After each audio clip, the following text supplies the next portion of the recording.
Shalom saudara sekalian, salam sejahtera dalam kasih Tuhan kita Yesus Kristus.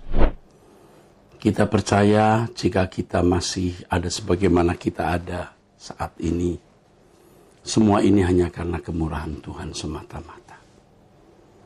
Kita harus percaya dan mengakui bahwa di balik yang kelihatan ini ada realitas, ada kenyataan yang memungkinkan segala sesuatu yang ada ini masih bisa eksis, masih ada, dan masih berlangsung, yaitu tangan Tuhan semesta alam. Kita percaya Allah itu ada, dan Allah kita Allah yang maha hadir. Saudaraku, kalau kita percaya Allah itu ada dan Allah itu maha hadir, maka kita harus merespon kenyataan keberadaan Allah ini secara benar. Allah itu ada dan maha hadir. Ini satu hal yang mestinya menggetarkan jiwa kita. Sebab tidak ada satu wilayah, satu ruangan, satu tempat yang tidak dihadiri oleh Allah. Dimanapun kita berada, Tuhan juga ada. Kita percaya seperti yang dikatakan oleh firman Tuhan, saudaraku, dimanapun kita berada, Allah juga hadir di sana. Kemanapun. Jadi tidak ada bagian di alam semesta ini yang lolos dari kehadiran Allah. Oleh sebab itu, kalau kita menyadari bahwa Allah maha hadir, maka kita harus merespon realitas ini dengan sikap yang benar. Artinya, saudaraku, kita harus menjaga perasaan Allah yang maha hadir tersebut. Kalau Allah maha hadir, Allah melihat segala sesuatu yang kita lakukan, maka kita mestinya selalu memperhitungkan perasaannya. Selalu memperhitungkan perasaannya. Firman Tuhan mengatakan, jika aku mendaki ke langit, engkau di sana. Jika aku menaruh tempat tidurku di dunia orang mati, di situ pun engkau.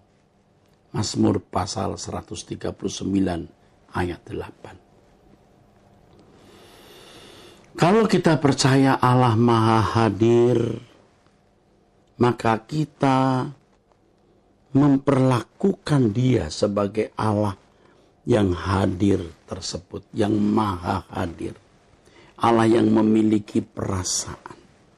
Sehingga segala sesuatu yang kita lakukan di dalam pertimbangan apakah yang kita lakukan tersebut menyukakan hati Allah atau mendukakan hatinya. Jadi segala sesuatu yang kita lakukan bukan kita pertimbangkan, bukan kita ukur apakah dengan melakukan hal tersebut kita senang atau susah, kita untung atau rugi. Tetapi kita mempertimbangkan, kita menghitung apakah hal ini menyenangkan hati Allah atau mendukakannya. Coba saudara mulai belajar demikian, saudaraku. Maka saudara akan bisa menghayati realitas Allah tersebut. Kedengarannya ini sederhana, tetapi sesungguhnya ini hal yang sangat prinsip di dalam hidup ini. Kedengarannya sederhana, tetapi ini hal yang sangat prinsip Dan banyak orang tidak sungguh-sungguh memperkarakan atau tidak sungguh-sungguh mempersoalkannya, saudaraku. Tidak sungguh-sungguh mempersoalkannya. Ya, sebagai buktinya, pada waktu di gereja, pada waktu dalam pertemuan doa bersama, orang berusaha untuk menghayati Allah itu hadir. Ya, memusatkan perhatian untuk berdialog, memusatkan perhatian untuk bercakap-cakap dengan Allah. Tetapi setelah usai kebaktian, usai pertemuan bersama, penghayatan terhadap kehadiran Allah itu lenyap seperti uap, menguap seperti air. Nah, ini yang membuat seseorang gagal menghayati keberadaan Allah. Nah, ironisnya banyak orang Kristen yang memiliki irama hidup seperti itu selama bertahun-tahun, bahkan sejak kecil, sejak sekolah minggu sampai menjadi tua. Tidak benar-benar menghayati keberadaan Allah. Tidak sungguh-sungguh menghayati keberadaan Allah. Ya tentu saja saudara-saudara, hidupnya menjadi ceroboh dan sembrono. Ini yang sering saya katakan, orang yang bertuhan secara teori mengaku Allah itu ada, tetapi secara praktis tidak mengakui bahwa Allah itu ada. Namanya ateis praktis. Itu bukan hanya berlaku bagi jemaat, tapi juga banyak pengurus, tidak sedikit pendeta yang berkeadaan kerohanian seperti itu. Dan sebagai buktinya, saudara, kehidupan mereka yang tidak takut akan Allah. Tidak takut akan Allah ditandai dengan perbuatan-perbuatannya yang semena-mena terhadap orang lain, tidak menjaga perkataan, ya, atau melakukan perbuatan-perbuatan yang melanggar moral. Nah, ini sudah keterlaluan, saudara. Sudah ekstrim di sini. Semua kita memang punya kecenderungan untuk berbuat salah. Mungkin bukan pelanggaran-pelanggaran moral berat, tetapi kesombongan yang terselubung, ya, keangkuhan yang tersembunyi, perasaan cemburu atau tidak suka orang lain sukses, kebencian, dendam, dan lain sebagainya. Memang tidak diucapkan, semua ada di dalam batin atau pikirannya. Ya, tidak sedikit orang yang sejahtera saja dengan keadaan hati atau batin seperti itu. Kalau kita percaya Allah Maha Hadir, Allah berurusan dengan kita setiap saat, maka kita selalu mempertimbangkan apakah dengan pikiran dan perasaan ini, kita ini menyenangkan Tuhan atau mendukakannya. Saudara, ayo kita belajar. Saya juga masih belajar. Semua kita belajar bagaimana menjaga perasaan Allah setiap saat. Segala sesuatu yang kita lakukan selalu dalam pertimbangan. Apakah dengan melakukan hal ini kita menyenangkan hati Tuhan atau kita mendukakannya. Ya, ayo kita mulai dari perkara-perkara kecil, tentu sampai perkara-perkara besar. Dan jika kita melakukan hal tersebut, saudara, berarti kita melayani Tuhan. Itulah pelayanan yang sesungguhnya. Itulah pelayanan yang sejati, menjaga perasaan Allah. Hal ini tidak bisa hanya dimengerti dengan pikiran, kemudian sekedar menjadi teori. Tetapi ini harus menjadi realitas yang dilakukan, dipraktekkan secara konkret di dalam hidup ini. Ya, saudara. Pelayanan yang sesungguhnya ketika kita menyenangkan hati Dia. Dan ini sangat senyap, sangat rahasia. Orang lain tidak melihat, tetapi kita memperkarakannya di hadapan Allah. Dan Roh Kudus menuntun kita, apakah suatu tindakan yang kita lakukan itu benar-benar menyenangkan hati Allah atau mendukakan Dia. Roh Kudus akan menuntun kita kepada seluruh kebenaran, juga berarti Roh Kudus akan menolong kita untuk mengerti apa yang baik, yang berkenan, dan yang sempurna. Ya, kalau kita bisa menjadi manusia-manusia yang baik secara moral umum, lalu kemudian meningkat menjadi orang-orang yang berkenan, artinya sesuai dengan umur rohani kita, kita melakukan apa yang bisa mendatangkan kesukaan hati Allah, atau membuat Tuhan tersenyum, dan terus bertumbuh sampai kepada kesempurnaan. Saudaraku sekalian, firman Tuhan mengatakan bahwa orang yang melayani Tuhan itu menjadi terhormat. Ya. Terhormat, ya. Dihormati oleh Allah. Dihormati, saudaraku. Inilah yang dikatakan dalam firman Tuhan. Karena barang siapa melayani Kristus dengan cara ini, ia berkenan pada Allah dan dihormati oleh manusia. Saudara mau menjadi seorang yang dihormati oleh manusia secara benar, yaitu ketika kita menyenangkan hati Allah. Saudaraku sekalian, waktu saya masih muda, saya memahami pelayanan adalah kegiatan di dalam gereja saja. Saya aktif dalam kegiatan pelayanan. Saya sangat sibuk. Saya sangat energik. Tetapi dalam kegiatan pelayanan tersebut, saya tidak menjaga perasaan Allah secara benar.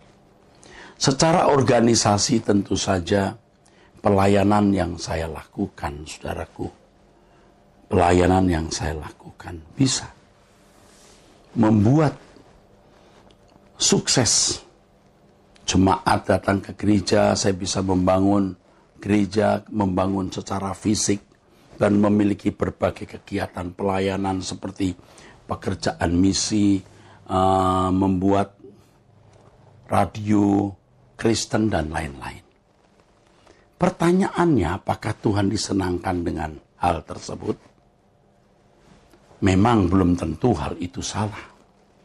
Tetapi lebih dari kegiatan-kegiatan gereja yang dapat kita lakukan, saudaraku. Mestinya yang lebih penting adalah bagaimana kita bisa menyukakan hati Allah. Menyenangkan hati Dia.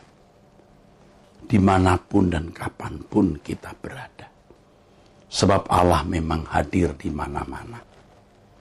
Saudaraku, di sini kita akan belajar mencium keharuman kesucian Allah dan bisa menikmatinya. Kalau dulu kita suka-suka kita sendiri, kita mau mengucapkan kalimat atau kata yang menurut kita menyenangkan kita dan memuaskan. Kita berbuat ini, berbuat itu, tentu dengan satu maksud atau satu tujuan, bahwa melalui hal-hal tersebut kita bisa merasakan kebahagiaan. Tetapi itu kebahagiaan semu, kebahagiaan palsu, saudara. Kalau kita tidak melakukannya itu untuk kesenangan hati Allah. Dulu kita menikmati dosa, kepuasan diri sendiri, kesenangan diri sendiri, yang itu sebenarnya merupakan sebuah pemberontakan kepada Allah. Itu pemberontakan kepada Allah, saudara. Allah jelas tidak menghendaki demikian, saudara. Apa yang kita lakukan yang berpusat pada diri sendiri, itu egosentris, bukan teosentris. Dan Allah tidak menghendaki demikian. Tetapi pada umumnya orang menikmati dosa, yaitu kepuasan diri sendiri, kesenangan diri sendiri. Ia membangun atmosfer kerajaannya sendiri. Kalau dosa bisa dinikmati, kesucian juga mestinya bisa dinikmati. Nah, sekarang kita belajar dalam segala hal yang kita lakukan, kita mempertimbangkan perasaan Allah. Apakah dengan melakukan hal ini, kita menyenangkan hati Allah atau tidak? Itu yang kita pertimbangkan sekarang, saudara. Apakah dengan berbuat demikian itu, kita menyukakan hati Allah atau tidak? Kalau kita belajar melakukan segala sesuatu untuk kesenangan hati Allah, dan benar-benar yang kita lakukan itu menyenangkan hati Bapa di surga, kita bisa menikmati kesucian. Tadi saya katakan dengan kalimat mencium keharuman Tuhan. Itu indah sekali, saudaraku. Memang dibutuhkan perjuangan, saudaraku. Bukan sesuatu yang mudah.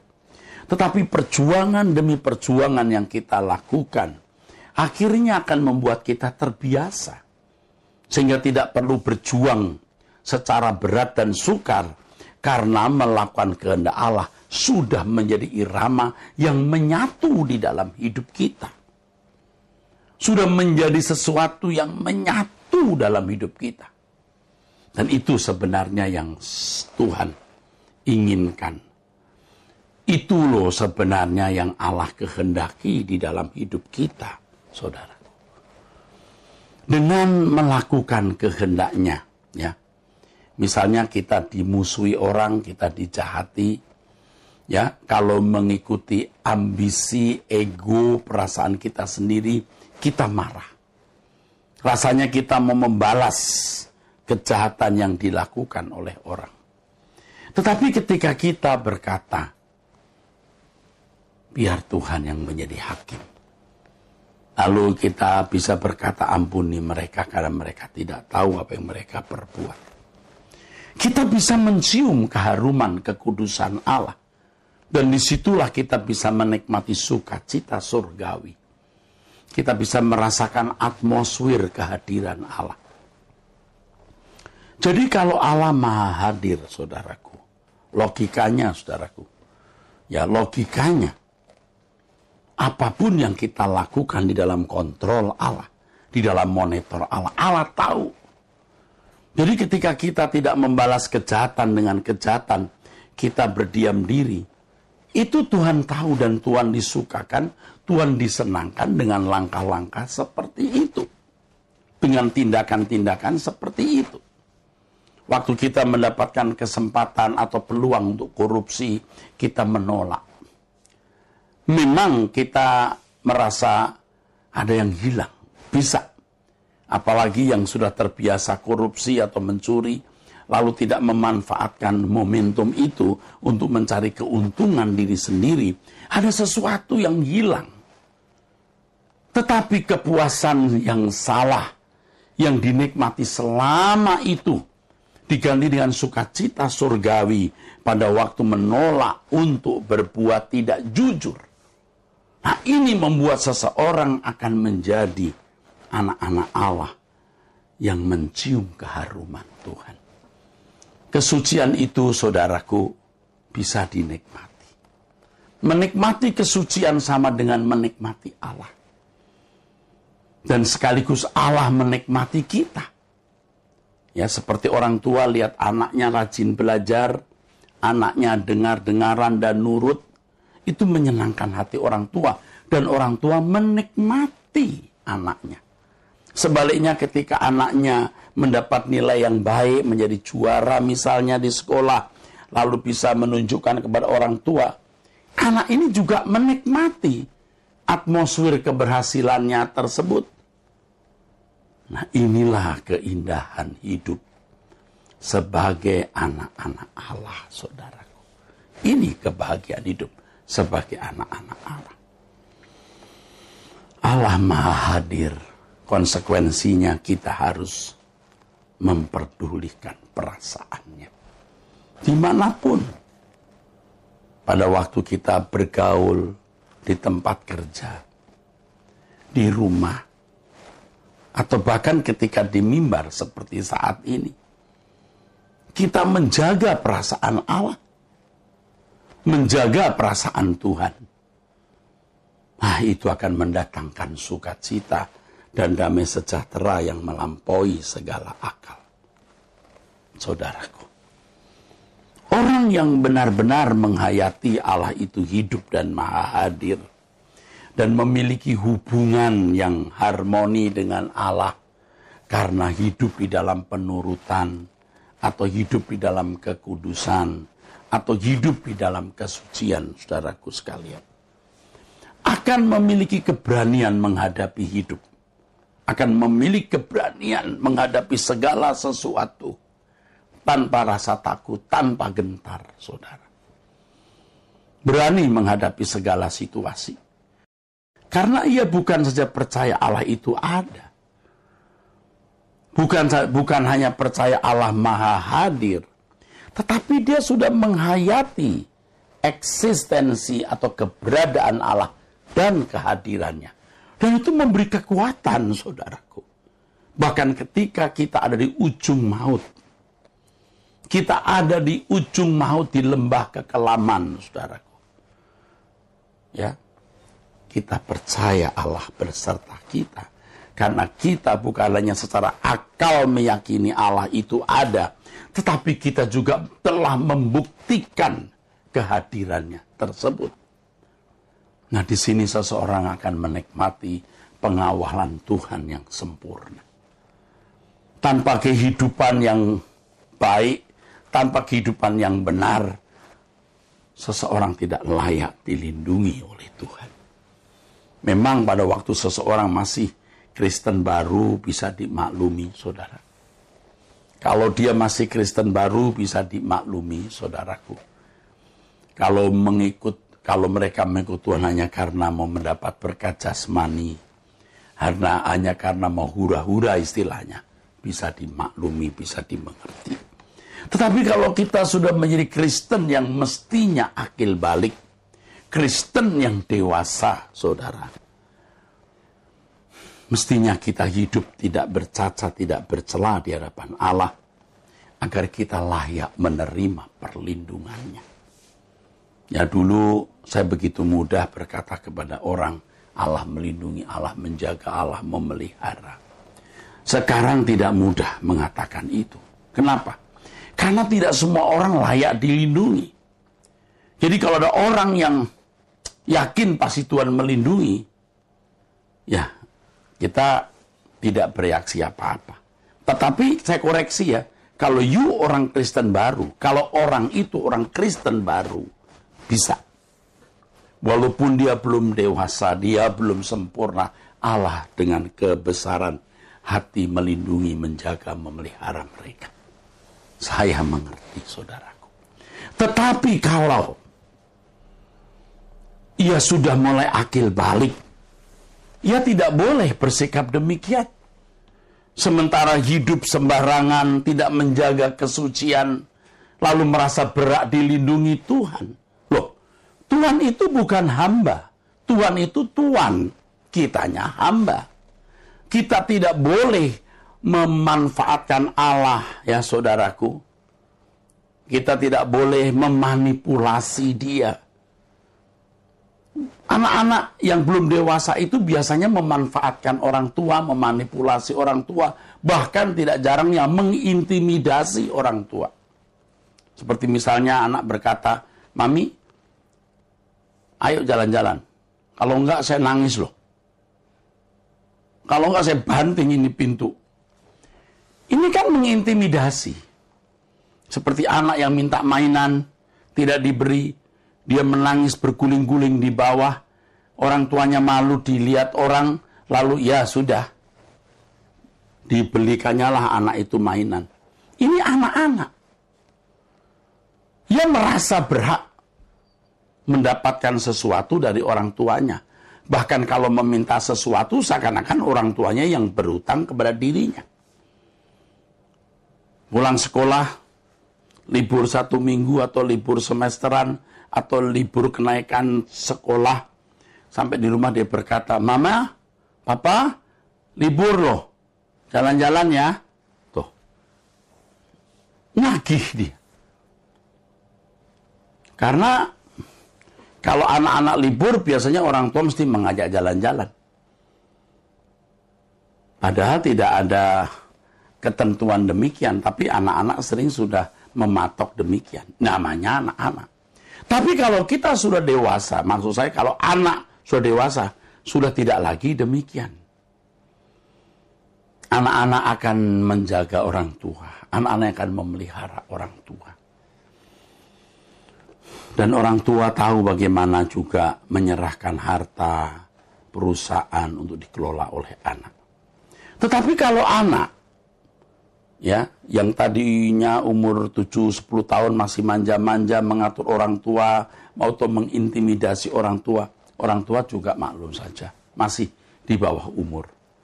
Tetapi kalau sudah umur 20, 25 tahun, 30 tahun, 35, melanggar moral, narkoba, sembarangan hidup, ia tidak layak dilindungi. Artinya ketika dia kena kasus, ya silahkan nih. Orang tua sudah berkali-kali mengingatkan. Ketika dia terkena kasus, misalnya kasus narkoba, ya harus mau tidak mau direlakan masuk penjara. Memang tidak layak dilindungi. Tapi kalau anak ini tidak kena narkoba, anak ini baik lalu dijahati orang tua, orang tuanya bisa turun. Orang tua bisa pasang badan membela anak. Tapi kalau anak itu sendiri yang jahat, anak itu sendiri yang nakal, ya tidak layak dilindungi. Demikian pula dengan kita. Kalau kita sudah dipandang akil balik, kita harus memeriksa layak tidak kita dilindungi Tuhan. Aduh saudara, saya membayangkan kalau suatu hari langit menjadi tembaga, atau pecah perang atau ada bencana, erupsi gunung meletus, tsunami dan lain-lain. Orang akan berteriak-teriak, Tuhan, Tuhan, layak nggak kamu dilindungi? Pada waktu keadaan baik-baik, keadaan nyaman-nyaman, kamu tidak berbuat apa-apa. Kamu tidak berbuat apa-apa, kamu tidak menghormati Tuhan. Nah, saudaraku sekalian, orang yang layak dilindungi adalah orang yang hidup di dalam kepatuhan, ketaatan kepada Tuhan. Dan orang yang hidup dalam ketaatan, kepatuhan kepada Tuhan, menjaga perasaan Tuhan. Orang yang pasti juga punya keberanian menghadapi segala sesuatu. Bahkan ketika ada di ujung maut, dia akan menyambut kematiannya dengan berani. Dia akan menyambut kematiannya dengan sukacita. Dia bukan hanya percaya Allah itu ada dan hadir. Dia tahu Allah beserta dirinya. Karena dia juga telah menyertai Tuhan. Saudaraku sekalian, orang yang mengerti Allah itu maha hadir. Allah itu ada. Akan menikmati Allah. Tadi saya sudah singgung bagaimana Allah menikmati kita. Kita menikmati dia. Kalau kita hidup dalam kehidupan yang tidak bercacat, tidak bercela, Allah menikmati kita. Kita juga menikmati Allah. Nah, selanjutnya kalau orang sudah menikmati Allah, maka ia tidak akan takut menghadapi segala situasi. Dia tidak takut menghadapi segala keadaan. Dia tidak gentar menghadapi apapun. Dan kemudian, saudaraku, di matanya dunia tidak menarik lagi. Ini luar biasa. Keindahan Tuhan itu luar biasa. Nah, ini tidak bisa dijelaskan secara lengkap atau utuh. Saudara harus mengalami bahwa indahlah Tuhan itu. Luar biasa Tuhan itu. Tidak bisa dijelaskan. Anda harus mengalami. Dengan pengalaman menikmati Tuhan, maka keindahan dunia tidak ada artinya sama sekali. Di sini kita bisa menemukan bagaimana orang-orang yang benar-benar telah menikmati keindahan Tuhan. berani untuk tidak menoleh ke belakang. Seperti yang dikatakan dalam Lukas pasal yang ke-17 ayat 31 dan 32, ingatlah akan istri Lot. Banyak orang-orang Kristen yang masih terikat dengan keindahan dunia. Masih duniawi. Dan memang jujur juga mereka mengatakan, wah saya masih duniawi. Wah saya masih duniawi. Tapi tidak mau keluar dari keadaan duniawinya tersebut. Dan dia juga memang tidak bisa keluar dari keadaan duniawinya tersebut. Mengapa? Karena cita rasa jiwanya sudah rusak. Tertuju kepada dunia. Dan dia tidak menikmati Allah dengan benar. Saudara dan orang-orang yang terikat dengan dunia seperti ini tidak akan mendapat bagian dalam kerajaan surga. Jadi orang yang masih terikat dengan dunia, tertarik dengan dunia, baik itu harta dunia, pujian, sanjungan, kehormatan dari dunia, membuat seseorang tidak layak bagi Allah. Oleh sebab itu kita harus belajar menghayati kehadiran Allah. Sehingga kita takut akan Allah, menjaga perasaannya. Kalau kita takut akan Allah, kita tidak takut menghadapi apapun termasuk kematian.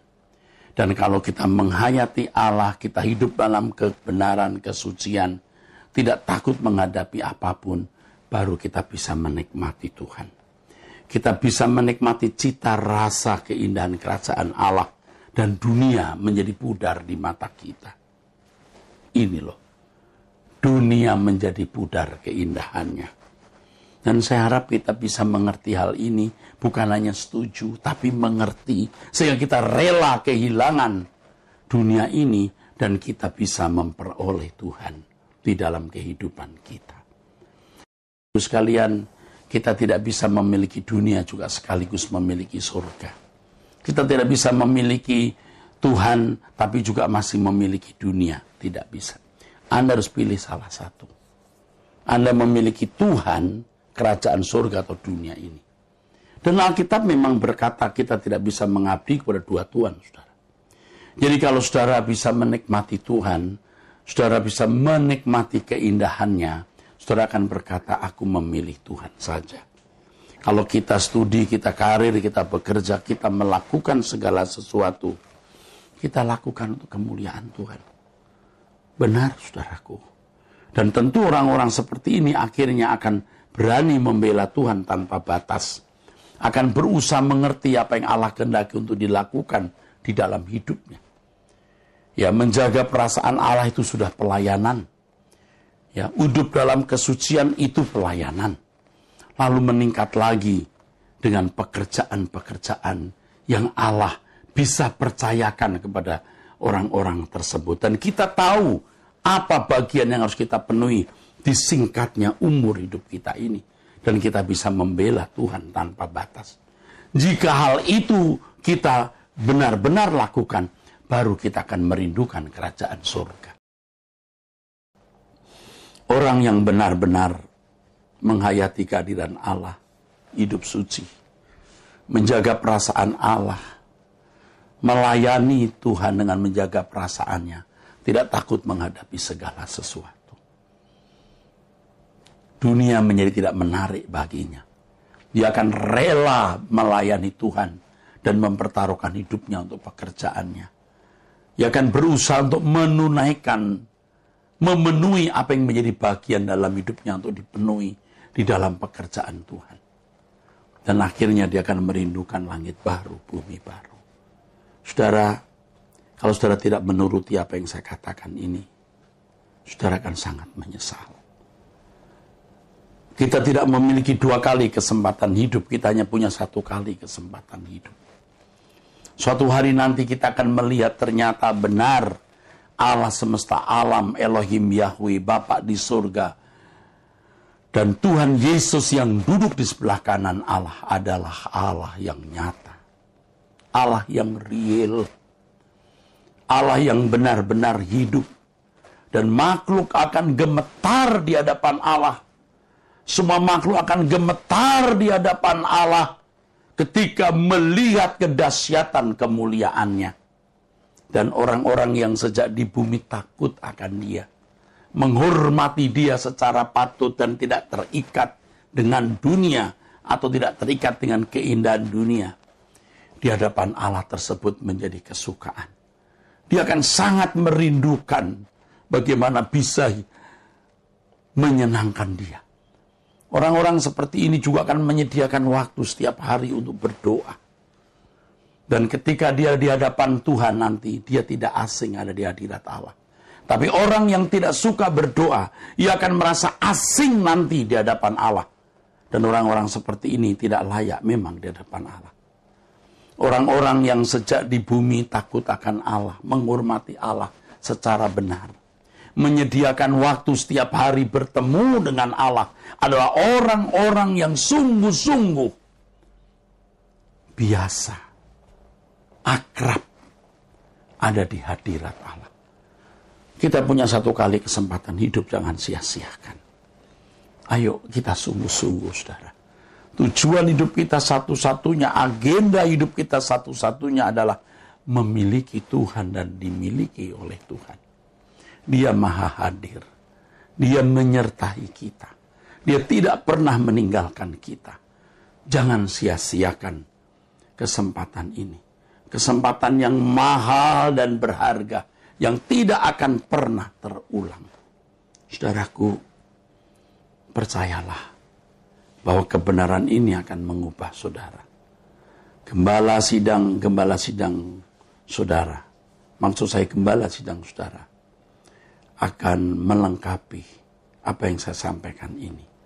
Tetaplah bersama dengan kami, Gereja Suara Kebenaran Injil.